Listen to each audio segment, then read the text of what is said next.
Hello everyone, welcome back to my channel Shreshtha Kannada vlogs. ಎಲ್ಲರೂ ಹೇಗಿದ್ದೀರಾ? ನಾನಂತೂ ತುಂಬಾ ಚೆನ್ನಾಗಿದ್ದೀನಿ.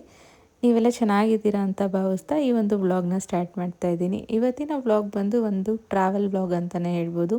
ಸೊ ರೀಸೆಂಟಾಗಿ ನಾನು ನನ್ನ ಫ್ರೆಂಡ್ಸ್ ಎಲ್ಲ ಮೇಘಾಲಯ ಟ್ರಿಪ್ ಮಾಡಿದ್ವಿ. ಅದಕ್ಕೆ ಎಷ್ಟು ಕಾಸ್ಟ್ ಆಯಿತು ಮತ್ತು ನಾವು ಆಪ್ಟ್ ಮಾಡಿದಂಥ ವೆಂಡರ್ ಯಾರು, ಅವರು ಏನೇನು ಫೆಸಿಲಿಟಿ ಕೊಟ್ಟರು ಮತ್ತು ಅದು ಟೋಟಲ್ ಎಷ್ಟು ಡೇಸ್ ಎಲ್ಲ ಕಂಪ್ಲೀಟ್ ಡೀಟೇಲ್ಸು ಈ ಒಂದು ವ್ಲಾಗಲ್ಲಿ ನಿಮ್ಮೆಲ್ಲರ ಜೊತೆ ಶೇರ್ ಮಾಡ್ಕೊಳ್ತಾ ಇದ್ದೀನಿ. ಸೊ ದಟ್ ನೆಕ್ಸ್ಟ್ ನೀವೇನಾದರೂ ಮೇಘಾಲಯ ಟ್ರಿಪ್ ಪ್ಲ್ಯಾನ್ ಮಾಡಿದ್ರೆ ಇದು ನಿಮಗೂ ಹೆಲ್ಪ್ಫುಲ್ ಆಗಲಿ ಅಂತ. ಸೊ ಇವಾಗ ನಾವು ಬ್ಯಾಂಗ್ಳೂರ್ ಟು ಗುವಾಹಟಿಗೆ ಹೋಗ್ತಾ ಇದ್ದೀವಿ. ಸೊ ಗುವಾಹಟಿ ಯಾಕೆ ನಾವು ಆಪ್ಟ್ ಮಾಡಿದ್ವಿ ಪಿಕಪ್ ಲೊಕೇಶನ್ನು ಅಂದರೆ ಅಲ್ಲಿ ನಮಗೆ ಪಿಕಪ್ ಮಾಡ್ಕೊಳ್ತಾರೆ ವೆಂಡರ್ ಬಂದು. ಯಾಕಂದರೆ ನಾವು ಜಸ್ಟ್ ಮೇಘಾಲಯ ಟ್ರಿಪ್ ಮಾಡ್ತಾ ಇಲ್ಲ, ಮೇಘಾಲಯ ವಿತ್ ಕಾಜಿರಂಗನ ಆಪ್ಟ್ ಮಾಡಿದ್ವಿ. ಯೂಶ್ವಲಿ ಮೇಘಾಲಯ ಟ್ರಿಪ್ ಅಂದರೆ ಜಸ್ಟ್ ಶಿಲ್ಲಾಂಗು, ಚಿರಪುಂಜಿ ಮತ್ತು ದ್ವಾಕಿ ಆ್ಯಡ್ ಮಾಡಿರ್ತಾರೆ. ಬಟ್ ನಾವು ಕಾಜಿರಂಗನೂ ಬೇಕು ಅಂತ ಹೇಳಿದ್ದಕ್ಕೆ ಅವರು ಅದನ್ನು ನಮಗೆ ಅದೇ ಪ್ಯಾಕೇಜಲ್ಲಿ ಆ್ಯಡ್ ಮಾಡಿಕೊಟ್ರು ಫಾರ್ ಸೇಮ್ ಪ್ರೈಸು. ಸೊ ನಾವು ಸೆಲೆಕ್ಟ್ ಮಾಡಿದಂಥ ವೆಂಡರ್ ಬಂದು ಬ್ರಿಡಲ್ ಪಾತ್ ಟ್ರಾವೆಲ್ಸ್ ಅಂತ. ಸೊ ಅವ್ರದ್ದು ಡೀಟೇಲ್ಸು ನಾನು ಡಿಸ್ಕ್ರಿಪ್ಷನಲ್ಲಿ ಆ್ಯಡ್ ಮಾಡಿರ್ತೀನಿ. ನಿಮಗೇನಾದರೂ ಬೇಕಾದರೆ ನೀವು ಹೋಗಿ ಕಾಂಟ್ಯಾಕ್ಟ್ ಮಾಡ್ಬೋದು. ಇದು ಯಾವುದೇ ರೀತಿ ಪ್ರಮೋಷನಲ್ ವಿಡಿಯೋ ಅಲ್ಲ. ಸೊ ನನ್ನ ಒಂದು ಎಕ್ಸ್ಪೀರಿಯೆನ್ಸ್ ಈ ಒಂದು ವ್ಲಾಗಲ್ಲಿ ನಿಮ್ಮೆಲ್ಲರ ಜೊತೆ ಶೇರ್ ಮಾಡ್ತೀನಿ. ಮತ್ತು ನೀವೇನಾದರೂ Meghalaya or north east places visit ಮಾಡಿದ್ರೆ ಏನೇನು ಪಾಯಿಂಟ್ಸ್ ಕನ್ಸಿಡರ್ ಮಾಡಬೇಕು ಅಂತಲೂ ಇಲ್ಲಿ ನಾನು ಆ್ಯಡ್ ಮಾಡ್ತೀನಿ.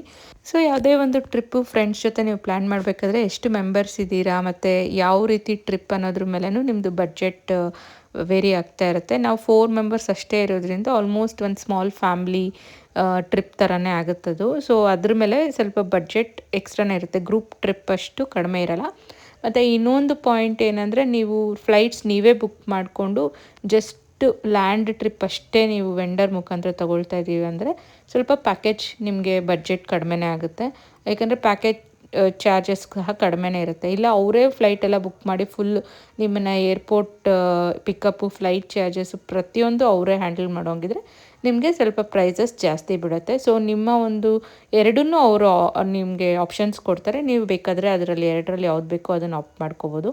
ಸೊ ನಾವೇ ಫ್ಲೈಟ್ಸ್ ಬುಕ್ ಮಾಡ್ಕೊಂಡಿದ್ವಿ ಮತ್ತು ಅವ್ರ ಹತ್ರ ಜಸ್ಟು ನಾವು ಲ್ಯಾಂಡ್ ಪ್ಯಾಕೇಜ್ ಅಷ್ಟೇ ತೊಗೊಂಡಿದ್ವಿ. ಅಂದರೆ ರೂಮ್ಸು, ಏರ್ಪೋರ್ಟ್ ಪಿಕಪ್ಪು, ಡ್ರಾಪ್ ಮತ್ತು ಒಂದು ವೆಹಿಕಲ್ ಕೊಟ್ಟಿರ್ತಾರೆ. ಅಲ್ಲಿ ಫುಲ್ ಪ್ಲೇಸಸ್ ಎಲ್ಲ ಅವರು ನಮಗೆ ಕರ್ಕೊಂಡು ಹೋಗ್ತಾರೆ. ಜಸ್ಟ್ ಎಂಟ್ರಿ ಟಿಕೆಟ್ಸು ಮತ್ತು ಎಕ್ಸ್ಟ್ರಾಸ್ ನಾವೇನ ಬೋಟಿಂಗ್ ಅದೆಲ್ಲ ಮಾಡಿದ್ರೆ ನಾವೇ ಪೇ ಮಾಡಬೇಕಾಗುತ್ತೆ. ಸೊ ಇಲ್ಲಿರೋರೆಲ್ಲ ನನ್ನ ಒಂದು ಕಾಲೇಜ್ ಮೇಟ್ಸ್, ಅಂದರೆ ನಾವೆಲ್ಲ ಇಂಜಿನಿಯರಿಂಗ್ ಒಂದೇ ಕಾಲೇಜಲ್ಲಿ ಮಾಡ್ತವರು. ಸೊ ಅದೊಂಥರ ಬಾಂಡೇಜ್ ಹಂಗೆ ಇದೆ. ಸೊ ಎಲ್ಲೇ ಟ್ರಿಪ್ ಹೋಗ್ಬೇಕಾದ್ರೂ ಅದೊಂಥರ ಕ್ರೇಜಿನೆಸ್ಸು ಮತ್ತು ನಮ್ಮ ಒಂದು ಕಾಲೇಜ್ ಡೇಸ್ ಮೆಮೊರೀಸ್ ಎಲ್ಲ ಹಂಗೆ ಮೆಲ್ಕಾಗ್ತೀವಿ. ಎಷ್ಟೊತ್ತು ಮಾತಾಡಿದ್ರೂ ಮಾತು ಮುಗ್ದೇ ಇಲ್ಲ ಅನ್ನೋ ಥರ ಇರುತ್ತೆ ಫ್ರೆಂಡ್ಸ್ ಜೊತೆ ಅಲ್ವಾ. ಸೊ ನಮಗಂತೂ ಒಂಥರ ರಿಫ್ರೆಶಿಂಗ್ ಅಂತ ಅನಿಸುತ್ತೆ ಯಾವುದೇ ಒಂದು ಟ್ರಿಪ್ ಫ್ರೆಂಡ್ಸ್ ಜೊತೆ ಹೋದಾಗ. ಸೊ ನಿಮ್ಮಲ್ಲೂ ಈ ಥರ ಎಲ್ಲ ಫ್ರೆಂಡ್ಸ್ ಇದ್ದೇ ಇರ್ತಾರೆ. ನೀವು ಆದಷ್ಟು ಬೇಗ ಪ್ಲ್ಯಾನ್ ಮಾಡಿ ಒಂದೊಂದು ವೆಕೇಷನ್ನು ವಿತ್ ಫ್ರೆಂಡ್ಸು.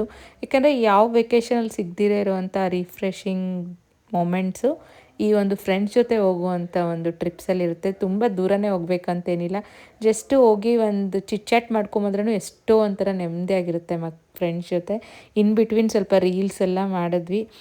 ಸೊ ಫೈನಲಿ ಇವಾಗ ನಾವು ಗುವಾಹಟಿ ಏರ್ಪೋರ್ಟ್ ರೀಚ್ ಆಗಿದ್ದೀವಿ. ಅಂದರೆ ಅಸ್ಸಾಮಲ್ಲಿರೋದು.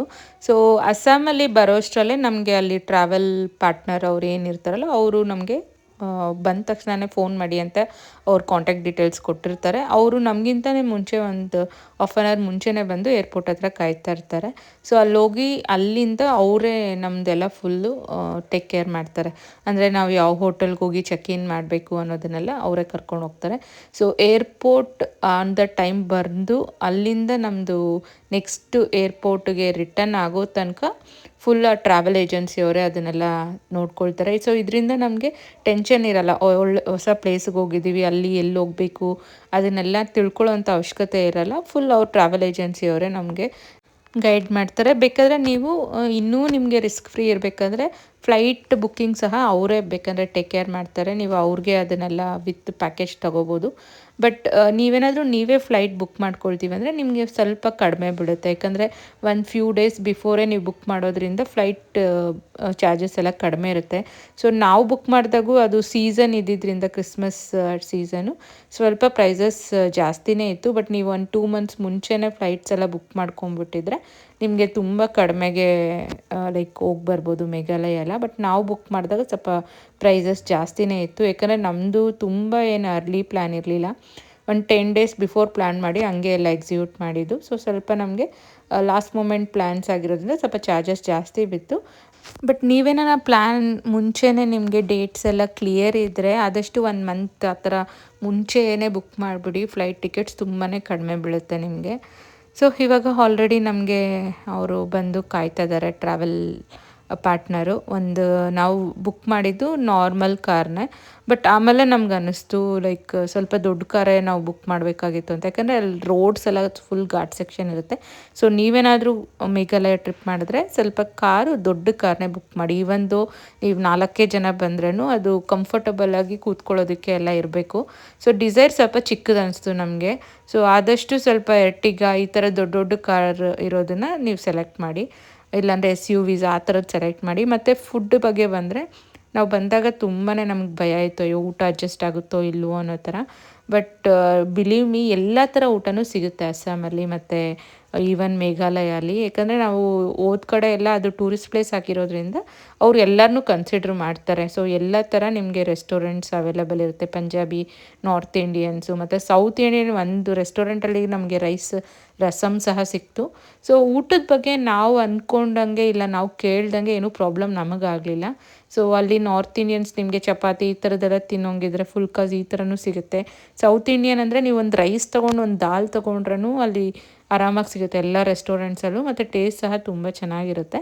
ಮತ್ತು ನೀವೇನಾದರೂ ಇಲ್ಲಿ ಅಸ್ಸಾಮಿಗೆ ಬಂದಾಗ ಅಸ್ಸಾಮ್ದು ವರ್ಲ್ಡ್ ಫೇಮಸ್ ಟೀ ಕುಡಿಯೋದನ್ನು ಮರಿಬೇಡಿ, ತುಂಬಾ ಟೇಸ್ಟಿಯಾಗಿರುತ್ತೆ. ಸೊ ನಮ್ಮ ಒಂದು ಡೇ 1ನಲ್ಲಿ ಯಾವುದೇ ರೀತಿ ಏನಂತಾರೆ ಪ್ಲೇಸಸ್ ವಿಸಿಟ್ ಇರಲಿಲ್ಲ. ಯಾಕಂದರೆ ಅವತ್ತು ನಮಗೆ ಗುವಾಹಟಿ ಟು ಕಾಜಿರಂಗ ರೀಚ್ ಆಗೋಕ್ಕೆ ನಮಗೆ ಆಲ್ಮೋಸ್ಟ್ 6 ಅವರ್ಸ್ ಬೇಕಾಗುತ್ತೆ. ಬಟ್ ಆ ಜರ್ನಿ ಕೂಡ ತುಂಬ ಬ್ಯೂಟಿಫುಲ್ ಆಗಿರುತ್ತೆ. ಯಾಕಂದರೆ ಆ ವ್ಯೂಸ್ ಇರುತ್ತಲ್ವ, ಅದೇ ಒಂಥರ ಟೂರಿಸ್ಟ್ ಪ್ಲೇಸ್ ಥರ ಅನಿಸ್ತಾ ಇರುತ್ತೆ. ಸೊ ಈ ನಾರ್ತ್ ಈಸ್ಟ್ದು ಒಂದು ಬ್ಯೂಟಿ ಏನಂದರೆ ಅದು ಡೆಸ್ಟಿನೇಷನ್ ಎಷ್ಟು ಬ್ಯೂಟಿಯಾಗಿರುತ್ತೋ ಅದು ಟ್ರಾವೆಲ್ದದು ವೇ ಸಹ ಅಷ್ಟೇ ಬ್ಯೂಟಿಫುಲ್ ಇರುತ್ತೆ. ಫುಲ್ಲು ಕಾಡು ಮಧ್ಯೆ ಹೋಗ್ತಾ ಇರ್ತೀವಿ, ಗಿಡಗಳ ಮಧ್ಯೆ ಹೋಗ್ತಾ ಇರ್ತೀವಿ, ಎಲ್ಲ ಕಡೆ ನೇಚರ್ ಇರುತ್ತೆ. ಸೊ ನಿಮಗೆ ಆ ಒಂದು ಜರ್ನಿ ಬೋರ್ ಅಂತ ಎಲ್ಲೂ ಅನಿಸಲ್ಲ. ಮತ್ತು ಇನ್ನೊಂದು ಪಾಯಿಂಟ್ ನೀವೇನು ನೆನ್ಪಿಟ್ಕೋಬೇಕಂದ್ರೆ, ನೀವು ಮೇಘಾಲಯ ಟ್ರಿಪ್ ಮಾಡಬೇಕಂದ್ರೆ ಆದಷ್ಟು ನೀವು ಕವರ್ ಮಾಡುವಂಥ ಪ್ಲೇಸಸ್ ಏನೇನು ಪ್ಲೇಸ್ ಕವರ್ ಮಾಡಬೇಕು ಅಂತ ಇರ್ತೀರಲ್ವ, ಅದನ್ನು ಈವ್ನಿಂಗ್ 5 o'clock ಮುಂಚೆನೇ ಪ್ಲ್ಯಾನ್ ಮಾಡಿ. ಯಾಕಂದರೆ ನಮ್ಮ ಕಡೆ ಇದ್ದಂಗೆ ಅಲ್ಲಿ 6-7ಗೆಲ್ಲ ಬೆಳಕು ಅಂಥದ್ದೆಲ್ಲ ಇರಲ್ಲ. ಬೇಗ ಅರ್ಲಿ ಸನ್ರೈಸು ಅರ್ಲಿ ಸನ್ಸೆಟ್ ಆಗೋಗುತ್ತೆ. ಸೊ ನಿಮ್ಗೆ 5 ಗಂಟೆಗೆಲ್ಲ ನೋಡಿ ಫುಲ್ಲು ಡಾರ್ಕ್ ಆಗಿರುತ್ತೆ. ಇವಾಗ ನಾವು ರೀಚ್ ಆಗಿರೋದು 4:35 ರೀಚ್ ಆಗಿದ್ದೀವಿ ರೆಸಾರ್ಟು. ಬಟ್ ಆಲ್ರೆಡಿ ಅಲ್ಲಿ ಫುಲ್ ಒಂದು 10 o'clock ನೈಟ್ ಆಗಿದೆಯೇನೋ ಅನ್ನೋಂಗೆ ಇತ್ತು. ಸೊ ನಮ್ಮ ಸೌತ್ ಇಂಡಿಯನ್ಸ್ ಪ್ಲೇಸಸ್ ನಾವೆಲ್ಲ ಹೋದಾಗ ಯೂಶ್ವಲಿ ನಮ್ಮ ಡೇನ ಬೆಳಗ್ಗೆ ಒಂದು 7-8 ಹಂಗೆ ಸ್ಟಾರ್ಟ್ ಮಾಡ್ತೀವಲ್ವ. ಮತ್ತು ಟಿಲ್ 7ವರೆಗೂ ನಾವು ಔಟ್ಸೈಡ್ ಇದ್ರೂ ನಡೆಯುತ್ತೆ. ಬಟ್ ನಾರ್ತ್ ಈಸ್ಟ್ ಕಡೆ ನೀವು ಆ ಥರ ಇರೋಕ್ಕಾಗಲ್ಲ. ನೀವು ಅರ್ಲಿ ಮಾರ್ನಿಂಗ್ 5ಗೆ ನಿಮ್ಮ ಜರ್ನಿ ಸ್ಟಾರ್ಟ್ ಮಾಡ್ಬೋದು. ಯಾಕಂದರೆ ಫುಲ್ ಬೆಳಕಿರುತ್ತೆ ಅಷ್ಟು ಬೇಗ. ಮತ್ತು 5 o'clock ಒಳಗಡೆ ನೀವು ರೀಚ್ ಆಗಿಬಿಡ್ಬೇಕು. ಅಲ್ಲಿ ಜನ ಸಹ ತುಂಬಾ ಕತ್ಲಿರೋದ್ರಿಂದ 6 o'clock ಮೇಲೆ ಯಾರೂ ಓಡಾಡೋದೇ ಇಲ್ಲ ಔಟ್ಸೈಡು. ಸೊ ಇದನ್ನೆಲ್ಲ ನೀವು ಕನ್ಸಿಡರ್ ಮಾಡಬೇಕು. ಮತ್ತು ನಿಮ್ಮ ಒಂದು ಕ್ಲಾತಿಂಗು ಆದಷ್ಟು ಜಾಕೆಟ್ಸು ಇಂಥದನ್ನೆಲ್ಲ ತುಂಬಾ ಚಳಿ ಇರುತ್ತೆ, ಅದನ್ನೆಲ್ಲ ಕನ್ಸಿಡರ್ ಮಾಡಿ. ಮತ್ತು ನೀವೆಲ್ಲ ವಿಂಟರ್ ವೇರ್ಸೇ ತರಬೇಕಾಗುತ್ತೆ.